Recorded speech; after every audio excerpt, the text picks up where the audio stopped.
नमस्कार मित्रांनो, स्वागत आहे तुमचं आपल्या यूट्यूब चॅनलमध्ये ज्याचं नाव आहे स्टॉक अँड स्टेट. आता काल जर व्हिडिओ टाकायची म्हटलं तर मला थोडंसं काम असल्यामुळे नाही टाकू शकलो, पण आज व्हिडिओ बनवतो आहे. तर मधल्या काळात माझ्याकडचं जे कॅपिटल होतं, जे मी तसं तुम्हाला सांगितलं होतं की मला ते डोळ्यांचे थोडंसं जे मेडिकल इमर्जन्सी होती, त्यामुळे मी तिकडे थोडेसे पैसे माझे उडवले होते. तर मग आता काय झालं आहे की माझ्याकडे थोडं कॅपिटल आलं आहे पुन्हा, आणि मी काल एक ट्रेड घेतली त्यामध्ये. तर त्या ट्रेडमध्ये मला जवळपास ₹1150 प्रॉफिट झालं आहे.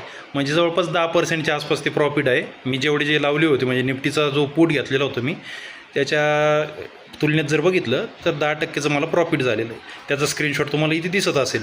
आणि जर बघितलं तर आता मार्केटमध्ये मला स्टॉक ऑप्शन करायचं आहे. मी तुम्हाला सांगितलं होतं मधल्या काळात माझे पैसे गेले होते थोडेसे काही इतर कामांमुळं, पण आता मी पुन्हा मार्केटमध्ये काम चालू करणार आहे आणि त्याची अपडेट देखील तुम्हाला इथे देत जाईल.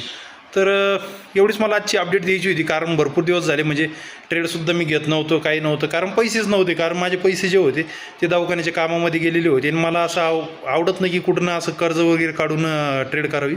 जे माझ्याकडे म्हणजे असे पैसे येतात की जे मला गेले तरी हरकत नाही, मी ते असे पैसे मार्केटमध्ये लावत असतो. आणि जो मला मेजर स्टेक जो मला मार्केटमध्ये डिप्लॉय करायचा आहे, तो आत्ता माझ्याकडे आत्ता लगेच अवेलेबल नाही. आणि ज्यावेळेस मार्केट पडेल त्यावेळेस मी माझी तरतूद त्यावेळी करणार आहे, आणि ती मी आधीच प्लॅन करून ठेवली. त्यामुळे जे आत्ता मी करतो आहे मार्केटमध्ये, ते माझं फक्त एक छोटंसं कॅपिटल आहे, जे मला हारजीत जरी झाली तरी मला काय हरकत नाही. म्हणजे एक प्रकारे मी गॅम्बल नाही म्हणता येणार याला, मी गॅम्बलिंग नाही करत आहे, पण यामध्ये नक्कीच मी माझं जे टेक्निकल ॲनालिसिस आहे त्याचा वापर करूनच यामध्ये ट्रेड घेतो आहे. तर कशी वाटली तुम्हाला आजची अपडेट, नक्कीच मला कमेंट बॉक्समध्ये कमेंट करून कळवा.